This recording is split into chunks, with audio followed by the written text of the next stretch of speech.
I just wanted to ask you, when I think back to last year, am I missing something in terms of how things changed in the country as to how the candidates are being viewed? And the reason why I'm asking is because it seems like Donald Trump, for better or for worse, has totally changed the whole political scene, so that it seems like the Democrats are boxed in this little corner, whereas if they're considered corporate or elite, then the voters are actually turned from them. So if that's the case, then what does that say for the Republican Party? It seems like, in a sense, they're getting a pass and they're getting everything they want, but as it relates to the Democrats, they have to play by the rules. You see what I'm saying? So I see. I think that's my question. Dude. You know, am I missing something from last year in terms of, you know, people wanting change and stuff like that? You're about to get me in trouble. Wayne, you're about to get me in trouble, man. You're about to get me in trouble because that's a good-ass question, and I'm going to give you the best good-ass answer I can. And just, you know, truthfully, what changed is a bunch of people found out the definition of neoliberalism. And I'm not trying to slam you guys because, you know, but I guess that was a slam, but I'm not really trying to insult you guys.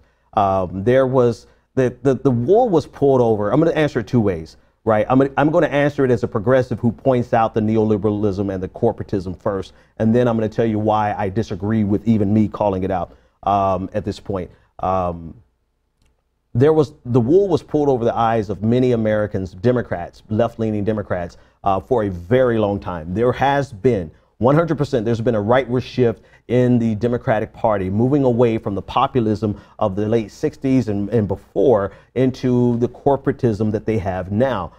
So there's definitely been a shift. But what's happened in recent years, in the last 2 years, is that a vast majority of people who are politically active online, and they found out what was going on.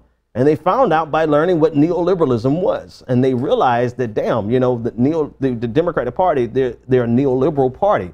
What I used to call it, before I just started using the term neoliberalism, I used to call it that the Democratic Party was indistinguishable from the Republican Party on too many economic issues. And that's because they share some neoliberalism in common. So it's not wrong. Pointing out the corporatism and pointing out the neoliberal leanings of the Democratic Party is absolutely right, and we should do that, and we should no longer be pigeonholed to the vision that the DLC, the Democratic Leadership Council, had for the Democratic Party. We have to buck that. We have to tear that down and get the Democratic Party back to its populist leanings. However, you're absolutely right, Wayne, in that some of the people who are the most vocal about the neoliberalism and corporatism in the Democratic Party say absolutely nothing about it in the Republican Party. And the crown jewel of neoliberalism and corporatism is Donald Trump. So to me, it's highly disingenuous if you're going to criticize Democrats for something and won't criticize Republicans for it when they are what you hate multiplied by a factor of 10. I'm going to keep going up every time I mention that. Like it's to the 10th power now.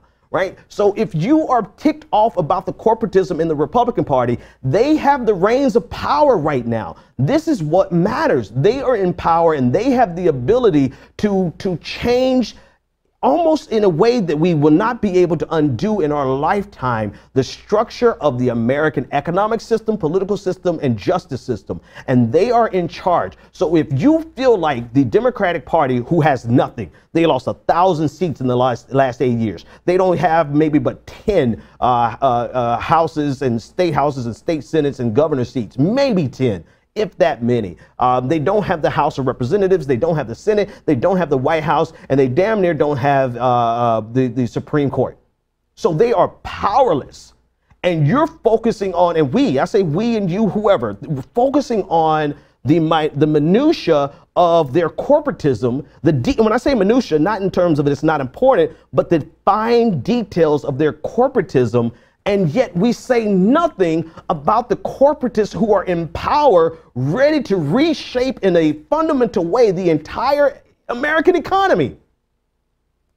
You cannot be an adversary of neoliberalism in the Democratic Party and be mum about everything that's happening with the Republican Party right now. If you are, that means that you're not really a progressive, you're just anti-Democrat. And we really don't have time for that. We need all hands on deck if you're going to fight neoliberalism. then brace yourself. Winter is coming. The damn horde of the Republican Party is storming towards you with the purest grade of addiction, heroin, neoliberalism. They're coming at you with the highest order of neoliberalism, which means to me that you should be ready to fight them just as fiercely as you fight the Democratic corporatists. But like I said, a lot of them are not in it to fight neoliberalism as much as they are to fight the Democratic Party. Some of them are. Some of you are, and pretty much those who watch my show. Anyway, all right, let's move on.